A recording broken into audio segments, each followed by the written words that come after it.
You have stood in front of a mirror and known, without being able to explain it, that something was slightly off, not wrong in a way that had a name, just a quiet distance between the woman in the glass and the one you carry in your head. The woman in the mirror was fine. The woman in your head was something more composed, more deliberately herself. Most appearance advice addresses this with time. A new wardrobe, a haircut appointment, a skincare regime that shows results in 6 weeks. That advice misses the actual mechanism. What creates that distance between the mirror and the woman you know yourself to be is almost never about quantity. It is about precision. The specific detail that is slightly misaligned, the color that dulls you when it should sharpen you, the item that fits almost correctly, the blush sitting 3/4 of an inch too low on your face, is doing more visual damage than you would imagine. And because these are small things, no one ever named them for you. Today is not about buying anything. It is about the specific adjustments to color, to fit, to the frame of your face, to what you choose to take off, that change what the eye lands on. These are not tweaks. They are the actual levers. Pull one, and the mirror shows you something different before you have changed a single significant thing. The women who always look alive in photographs, the ones where the face seems lit from within, are not all wearing the same colors. They are wearing colors that share the undertone of their skin. This matters more at 50 than it did at 30, because the face has less of its own contrast now. Brows lighter, lips quieter, the overall tone more neutral, which means the color nearest your face either gives that contrast back or strips the last of it away. The test is simple. Hold a piece of fabric to your face in natural light and notice whether your eyes look brighter or whether you suddenly look tired, not attractive or unattractive, alive or drained. Sophia Loren never wore colors that competed with her face. She wore colors that served it. And the reason she appeared so vivid at every age was not genetics. It was the same choice, made every morning, to put nothing near her face that asked for the attention her face deserved. What covers the rest of the body is its own conversation. There is one item in most wardrobes that is slightly too large, not dramatically oversized, just a shoulder seam that has drifted half an inch too far, a shirt that hits an inch below where the proportions need it, a trouser that fits at the waist but breaks too long at the shoe. This one item reads, on camera and in person, as a woman who is not quite in her clothes. It reads as self-erasure, even when the item is well made, particularly when it is expensive. The adjustment is not to throw it away. It is to identify it, set it aside, and replace it tomorrow morning with the version that ends where it should. Helen Mirren understood something early that most women discover much later. The clothes that convey the most authority are not the largest or the most dramatic. They are the ones that end in exactly the right place.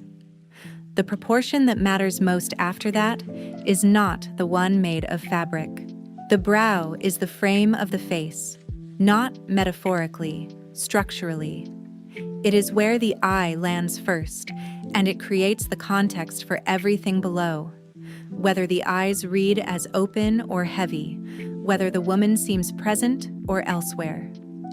After 50, the brow often lightens and thins naturally, which means the frame gets quieter exactly when the face needs it most. A brow product 1 to 2 shades darker than your current hair, never matching, always slightly deeper, filled with short strokes that follow the direction of hair growth, not drawn as a single line.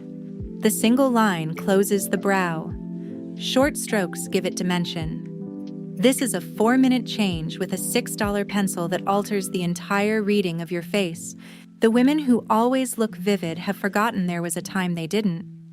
Because they have been making this decision so long it stopped feeling like one.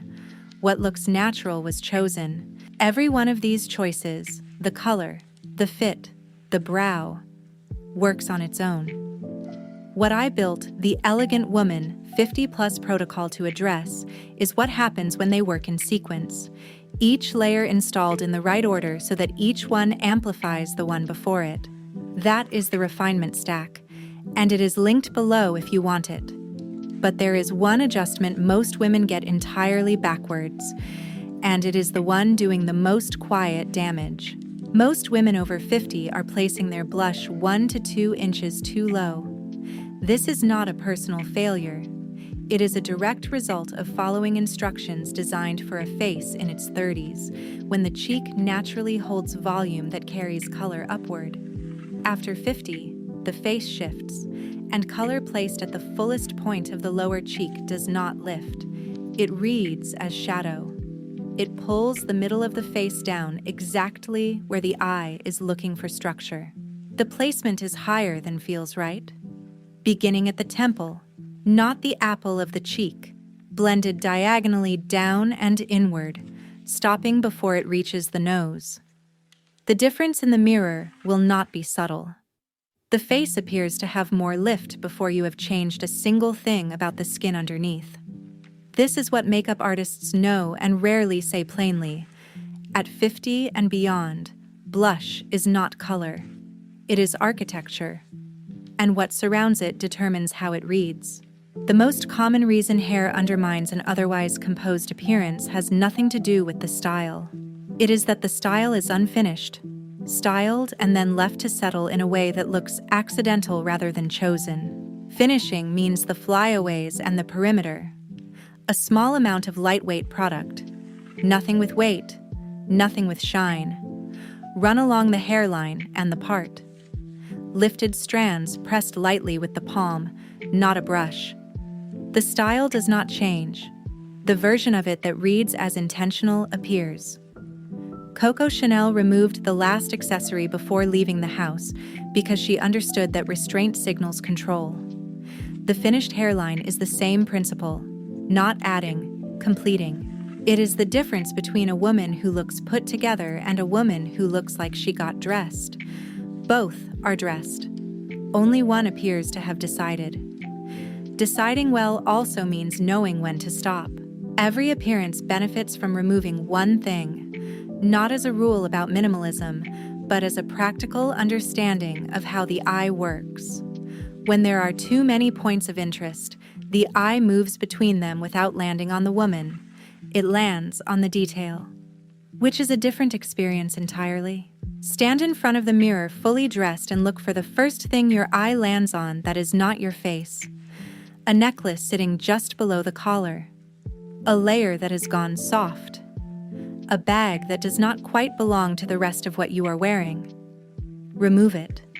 The woman remaining is cleaner, more readable, and more herself than the one before the removal. Audrey Hepburn was not remembered for what she wore. She was remembered because nothing she wore competed with her. That is not accident. That is the final edit, the one most women skip.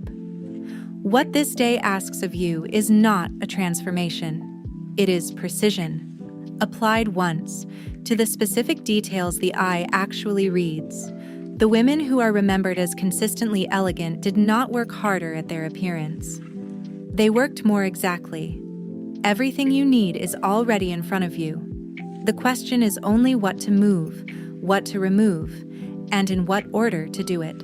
You now understand the specific levers, the color that either serves your face or competes with it, the fit that ends where it should, the brow that gives the face back its frame, the blush that lifts instead of drags, the finish that makes a style look chosen, the removal that makes a woman readable.